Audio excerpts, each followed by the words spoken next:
सुनो, कायद आज़म मोहम्मद अली जिन्ना और उनकी शरीक हयात रत्ती बाई की जोड़ी को हंसों का जोड़ा कहा जाता है।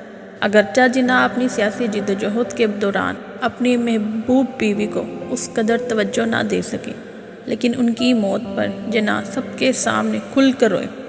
कायद आज़म मोहम्मद अली जिन्ना बरसगीर के नामवर वकील और सियासी रहनुमा थे।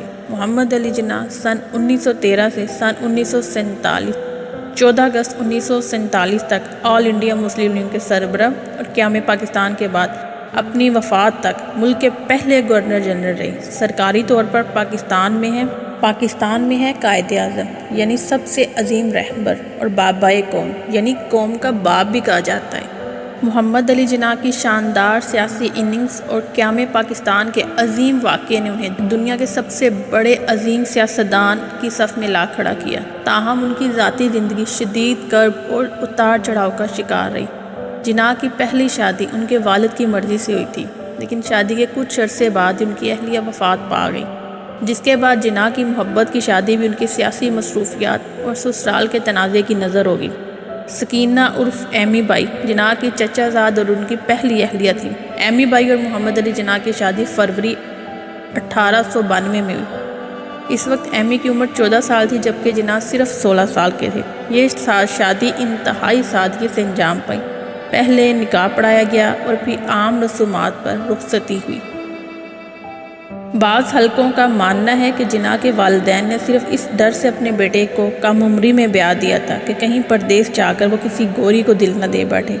बहरहाल शादी के चंद महीनों बाद नवंबर सन 1882 में जिन्ना आला तालीम के लिए बरतानिया मुंतकिल हो गए। जिन दिनों जिन्ना बरतानिया में आला तालीम के लिए मुकीम थे, कराची में कोरोना टाइप की एक वबा फैल गई, जिसकी ज़िद में आकर जिन्ना की नौउम्र दुल्हन और वालदा शीरी बाई इंतकाल कर गई। एमी बाई से जिन्ना की कोई औलाद न थी और शायद एमी बाई की मौत का सदमा ही था कि मोहम्मद अली जिन्ना 25 बरस तक दोबारा शादी करने के लिए कायल न हुए। जब मोहम्मद अली जिन्ना बरतानिया से कानून की तालीम हासिल करने के लिए मुंबई वापस आए तो मुल्क के बड़े और नामवर वकीलों में शुमार होने लगे। उनके क्लाइंट्स में मुल्क के बड़े कारोबारी लोग शामिल थे। सन 1916 में मुल्क की मारूफ शख्सियत, हिंदुस्तान की फ़ारसी शख्सियत सर दिनशाह पटेल, जो कि जिन्ना के क्लाइंट और करीबी दोस्त भी थे, उन्हें अपने यहाँ गर्मी की छुट्टियाँ गुजारने के लिए मदऊ किया। दिनशाह मांगची पटेल के बेटे थे, जिन्होंने बरसगीर में पहली कॉटन मिल्स की बुनियाद रखी।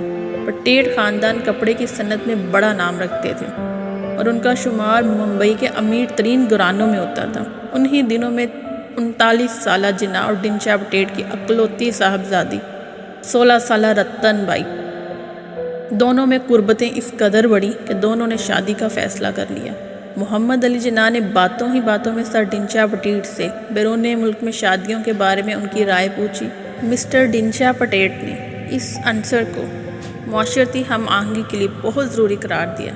जिन्ना को दिनशाह के मुस्बत ख़यालात से हौसला मिला और उन्होंने मुश्तरका दोस्त के ज़रिए रतन बाई का रिश्ता मांग लिया। दिनशाह पटेल ये सुनकर आग बगोला हो गए और किसी भी सूरत इस शादी से इनकार कर दिया, बल्कि रतन पर भी जिन्ना से मिलने पर पाबंदी लगा दी गई।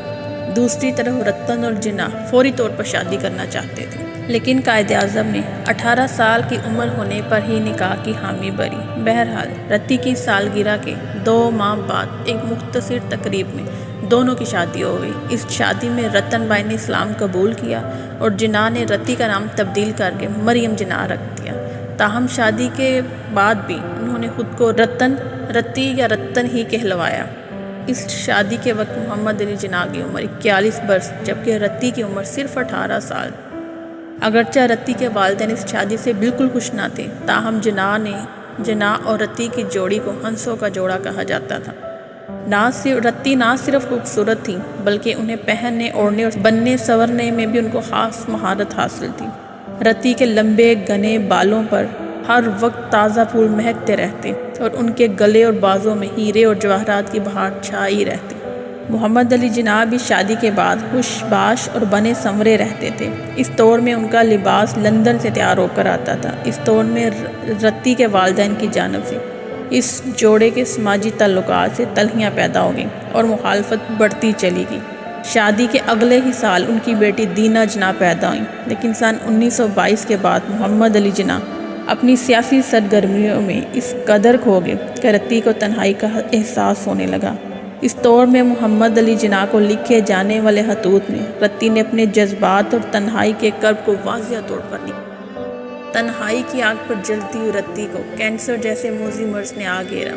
وہ علاج کے لیے بھی تنہا فرانس گئیں اور بالآخر 20 فروری سن 1929 کو اپنی 29ویں سالگرہ کے بعد انتقال کر گئیں۔ تاریخ کے اوراق گواہ ہیں کہ آپ اپنی محبوب بیوی کی موت پر سب کے سامنے کھل کر روئے۔ دوسری بار جناح کو اس وقت انتہائی غمگین اور دردناک آنکھوں کے ساتھ دیکھا گیا جب قیام پاکستان کے بعد وہ آخری مرتبہ رتی کی قبر پہ گئے۔ کہا جاتا ہے کہ جناح کی ساس نے اپنی بیٹی کی شادی کو کبھی بھی دل سے تسلیم نہیں کیا تھا، اس لیے انہوں نے اپنی نواسی کی شادی ان کی اجازت کے بغیر ایک پارسی نیول وارڈیا سے کروائی، جس کے بعد جناح نے اپنی بیٹی کو آگ کر دیا۔ تاہم بعض حلقوں کا اصرار ہے کہ باپ بیٹی میں خط و کتابت چلتی تھی۔ بہرحال دینا وارڈیا کو پہلی بار محمد علی جناح کی وفات پر خصوصی طیارے کے ذریعے کراچی بلایا گیا۔ وہ اپنے عظیم والد کی میت پر پھوٹ پھوٹ کر روتی رہی۔